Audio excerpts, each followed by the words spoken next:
All right. Hey, good morning, everybody. I hope everybody's doing well. Welcome. Get my mic over here. Hey, Mike. Come here, Mike. February 2nd, 2026. I think it's the second. Yes, it is Monday. Good morning. Good to see everybody here. That's much clearer. New glasses. So, yeah, starting our conversations again about questions. So my question for you today, the 10 questions burned out people never ask. Would that be a unreasonable conversation to have with the majority of people? What if your burnout isn't from doing too much? What if your burnout isn't from doing too much? What if it's from doing too much of what isn't truly you? What if exhaustion isn't a workload problem? What if exhaustion, you realize it's an identity problem? Because if that's true, there's no vacation that fixes it. You know, when you hear people go on a vacation, they say, oh my God, I need a vacation from the vacation. They're not hanging out in their identity. When you hang out in your identity, when you hang out in doing the thing you love, you don't need a morning routine to fix something. You don't need a productivity app to fix something. If you're not living your authentic self, you can't optimize your way out of a life that doesn't fit. So, good morning. What I want to have a conversation with you today about is I don't want to talk about hacks. I don't want to talk about balance. And I sure don't want to give you another self-care checklist. Right? Because most burnout advice is cosmetic. It's surface level. There's nothing, it treats symptoms. Rest more, take a day off, drink more water, do breath work. All of that's good. All of that's good. All of it's helpful. It does help. Yet none of it seems to address the true issue, the real issue, because burnout isn't fatigue. Burnout is friction. Friction between who you are and who you're trying to be. The Stoics would call it living outside your nature. Carl Jung would call it persona inflation. Wearing a mask so long you forgot your face. Modern psychology calls it values misalignment. Different languages, different descriptions, same diagnosis. You're tired because you're acting all day. And acting is exhausting. So today, instead of strategies, I want to give you 10 questions. No tips, no tactics, questions. Because if you want better answers, you got to ask better questions. Because questions cut deeper than answers. Answers comfort. Answers relax you. Questions disrupt you. And disruption, I think you'll agree, is where change begins. So question one, when was the last time you asked yourself what you actually wanted? Now, if you're in my community, you have a tendency to ask that question often. Most people, when's the last time you asked yourself what you actually want? Not what you're supposed to want, what you actually wanted. Not what your industry values, not what your family praises, not what looks impressive on LinkedIn. What do you want? If nobody, no, and I mean nobody was watching, what do you want?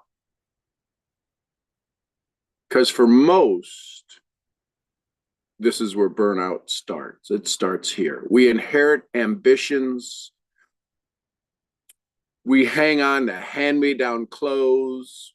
We hold on to relics of a past relationship, even though it was 20 years ago. We hang on to these ideas and ideals that were never ours, whether it be a career path or a definition of success or a timeline you have. And we never check the fit. Then we wonder, why do I feel suffocated? Maybe nothing is wrong with you. Maybe, just maybe, you're wearing someone else's life. That was question one. Question two, here we go. If there were no outcome to prove, if there were no outcome, you didn't have to check a box today, how would you spend your day? No metrics, no posts, no achievements, no applause, just the day.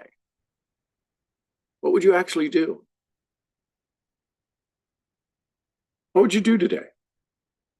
Most of us don't even know, because we're trained by society. We've trained ourselves to equate worth with output. We don't rest. We don't earn rest. We don't enjoy. We justify. It's not living. That's negotiating with existence. And it's exhausting. So if there was no outcome to prove, how would you spend your day? Question three, whose values am I living by? Seriously, trace them. Go from what you believe is something of value to you. Trace it back. Where did you get it? How did you pick it up? Where did you find it in the parking lot?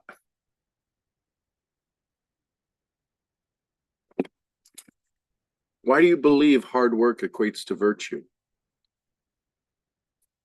Why do you believe slowing down equals laziness? Why do you believe success must look a certain way? Who taught you that? A parent?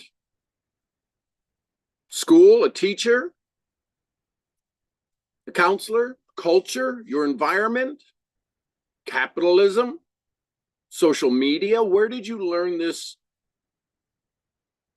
these values that you currently have? Because unconscious values run your life harder than conscious ones.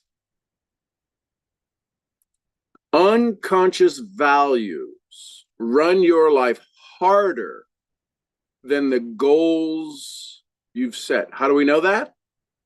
How do you know that? How do I know that? How do we know that? Because you're still struggling to reach your goals. So something unconsciously is stronger than your conscious decision for the thing you want.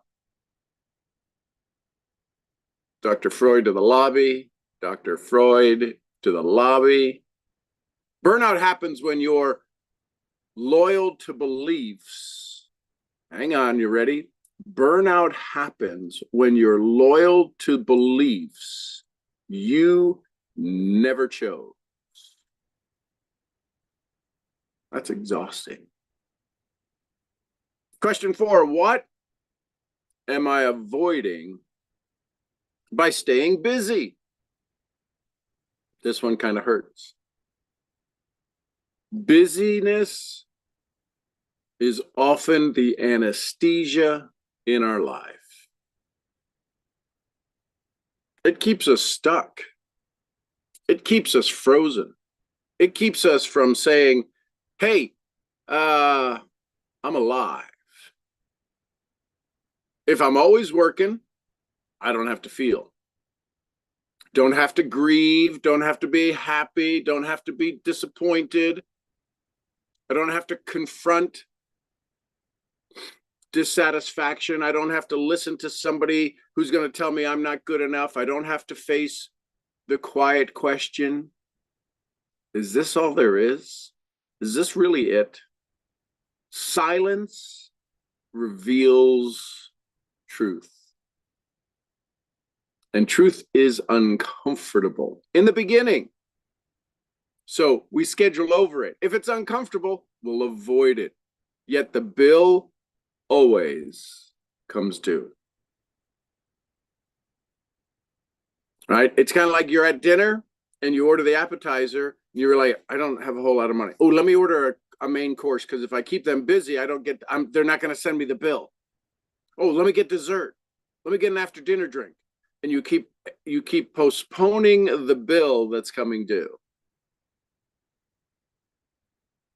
The bill always comes due. Question five. What part of me have I suppressed to succeed?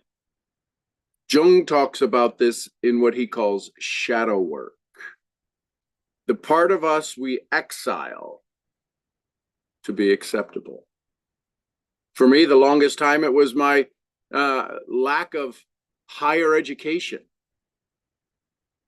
Right? That part of me that never went to university or college, I used to exile that. I used to make that part of me feel bad so that I could be stronger. Didn't work. The bill came due. I adjusted. Maybe you burned your creativity. Maybe you buried it and burned it and said, nah, I'm never going to use my creativity. Maybe you've turned off your playfulness. If you did something and somebody said, oh my God, that's the you of years ago. Maybe you turned off, you turned down, you buried, you hid your sensitivity. Maybe you are avoiding your desire for slowness, for calm, for easy tempo pace. Because somewhere along the line you learned, you were taught, you made a decision, this version of me won't work. So you amputated it. Here's the catch. You didn't get to selectively numb parts of yourself. You don't get to selectively numb parts of yourself. When you shut down one part, you're realizing you shut down the whole system. And that we call burnout. And what we call burnout is often grief for the self we abandoned. Question 6. Would I still be doing this if nobody admired me for it?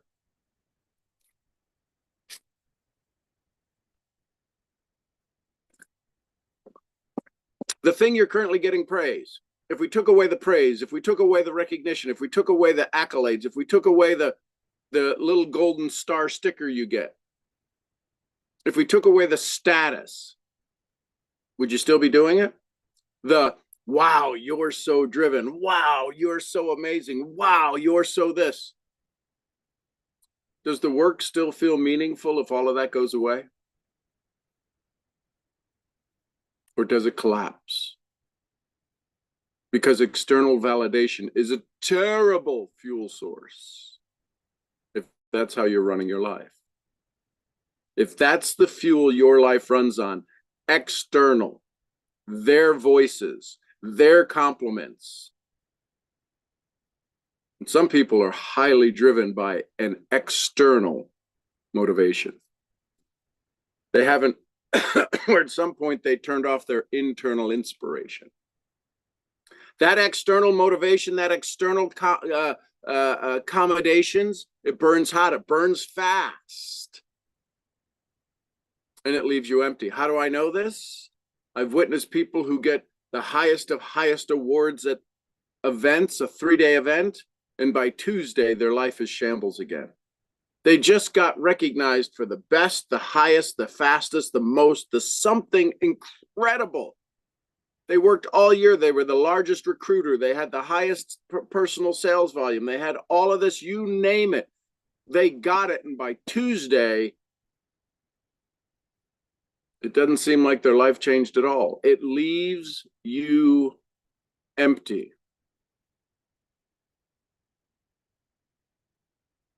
Meaning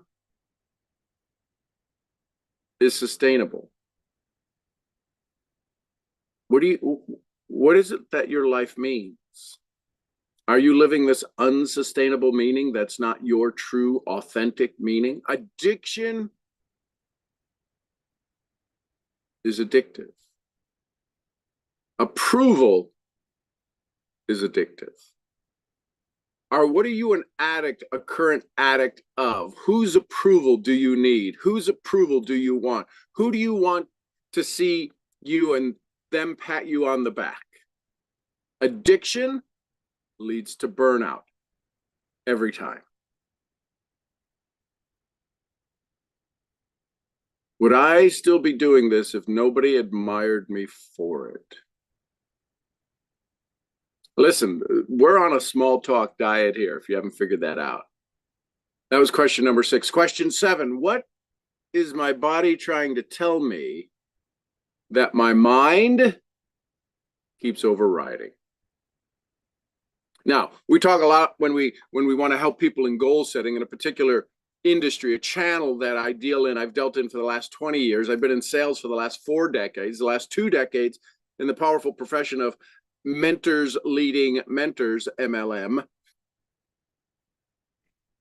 And in the beginning, I heard everybody say their why must make them cry. Well, your why is your heart. And the reason that it makes you cry is because you're not living it, because your heart is the most amazing, incredible servant. And as soon as the brain says, yeah, but the heart says, your wish is my command. The heart is not going to override the thinking until it does. The heart overrides the thinking. I can't lift a car until you pin a child's, a mother's child under a car and she goes and lifts the thing. 130-pound mom lifts the back end of a car and frees their child. The heart said, we're in control now. The thinking, she would never think she could lift a car. The heart said, that's not an issue. Get out of the way. We will do this.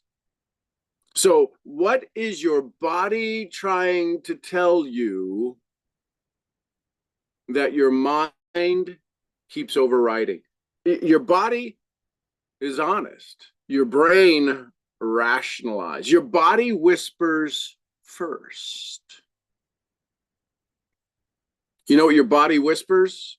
To know that you're not living your authentic self, your best version of you, it whispers tension. How many of you have a little tension in your shoulders right now? That's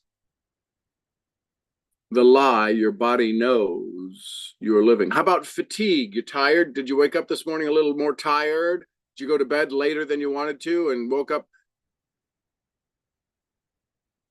headaches, little cold, little cough? Sunday night dread. How many people do you know are frustrated Sunday nights?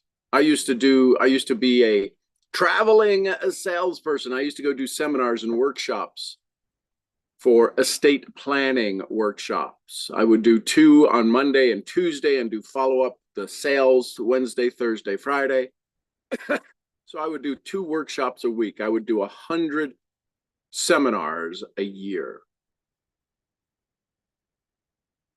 What caught my attention one day, I was loading the car up and I was carrying books, the workbooks that we hand out to the attendees. And something happened and Mason did something and I kind of snapped a little bit. And Michelle said to Mason, remember, it's Sunday. Daddy's getting ready to go. I don't know if they know it, but I sat down in the garage and cried for a little bit. I was everything about that Sunday dread, and I made a decision. I no longer do that. I do it in a different way to help people and serve people to protect their assets so that when they lose control, their entity doesn't lose control. My point is that I had the Sunday afternoon dread. I had to leave Monday morning or maybe that evening if it was a long drive, a 7-hour drive to get to where I was going. What my body was trying to tell me, my mind kept overriding, saying, I need to go do these sales. What my body was saying is, I'm hurting my family. Yeah, but. So instead of listening, we say, push through it. Instead of listening to the tension, the fatigue, the headaches, the Sunday night dread, we push through it. Burnout isn't weakness. It's your nervous system saying, I can't keep pretending. Your physiology always tells the truth before your ego does. You may want to put that on a t-shirt. Your physiology always tells the truth before your ego will let you say it. Question 8. If success were defined only by inner peace, how would my life change? If you got paid by thank yous instead of company orders, if every time somebody said a thank you to you, you got paid $1, what would change in your life? How would you feel different? Not about revenue, not about followers, not about prestige, just what if you woke up calm? What if you woke up aligned? What if you loved the person you're becoming? Because here's what I know. It's possible to win externally and lose internally. Many people do every day. Do you know anybody like that? Don't have to look far. Hollywood, right? Mega income actors and actresses make mega money, and they're not really happy, right? We hear about suicide. You're like, how? They had everything in life. They were losing internally. And nobody wanted to see it. Nobody wanted to say anything. Because it is possible to win externally and lose internally. Most people do. They do it every single day and they look successful, yet they're exhausted souls. They are exhausted souls in expensive clothes. Know anyone like that? Question 9. Who am I trying to impress? And why do they have so much power over my life? This one cuts right to the quick. This one is ruthless. The invisible judge in your head. Who's judging you? Who's got so much power over you? Mine, it's my mom.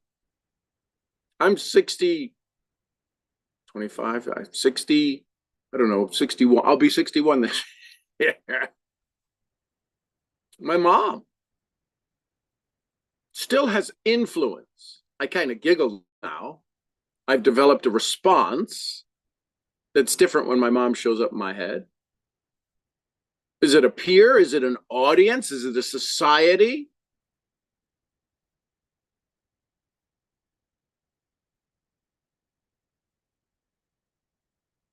Who's the invisible judge in your head? Why does their approval, listen, let me ask you this. Ask yourself, why does their approval outrank your own well-being? I say that again.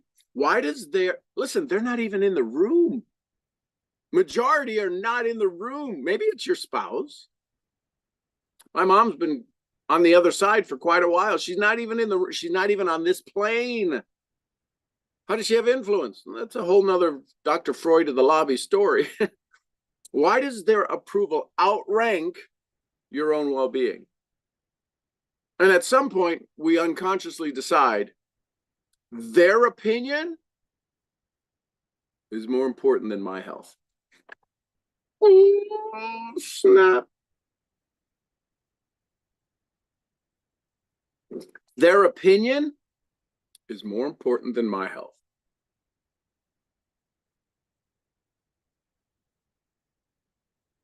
Is that true? That's not ambition. That's not goal seeking. That's self-abandonment. Told you we're on a small talk diet here. Welcome to Sean G. Murphy's non-small talk diet. These are big questions. You're a big person. You got to ask some bigger questions. Question 10. What small act of rebellion, you ready? Could you take today against the life that's draining you? Not quit your job, not blow everything up, just something tiny. Say no. Leave early, take a walk, have a hard conversation, create something useless but joyful. Small rebellions restore agency, restore understanding, restore self-dominion. Small rebellions restore agency. Agency restores energy. Energy restores aliveness. Burnout, listen carefully, burnout isn't lack of capacity. There's some people who burn way the hell out. They got a hell of a capacity for burnout. Burnout is not lack of capacity. It's lack of control.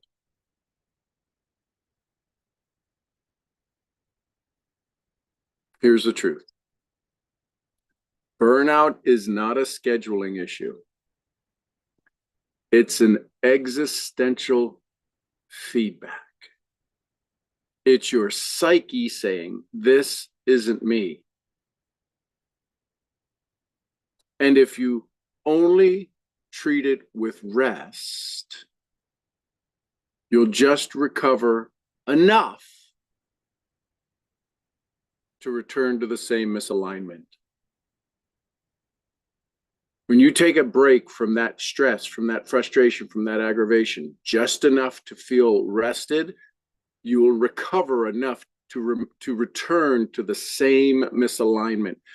This is why alcoholics or drug addicts, what does an alcoholic say? I don't want one drink, I want 100 drinks. Why can't they have just one drink? Because their body instantly, because they've never recovered enough, mentally, emotionally, stability-wise, existentially, they've never recovered enough. They haven't worked hard enough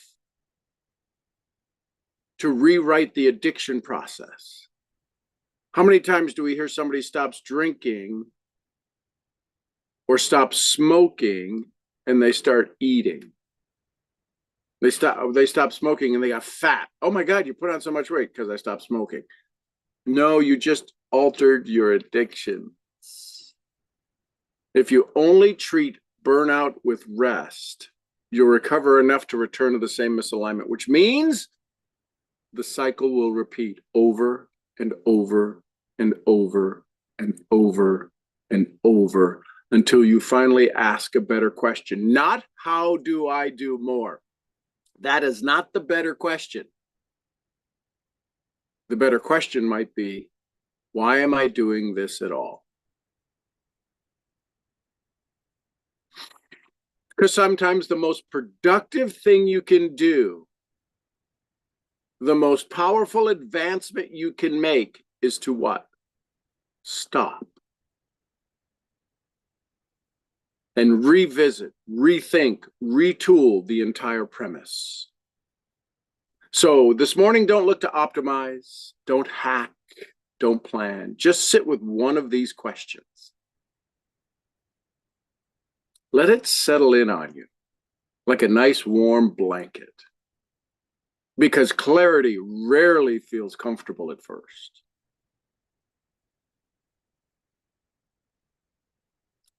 Clarity rarely feels comfortable at first.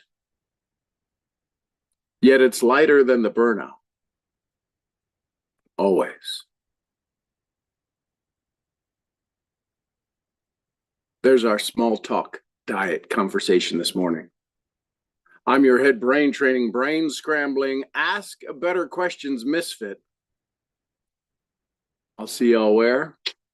I'll see y'all at the next event. Thanks, YouTube. Till tomorrow. Bye for now.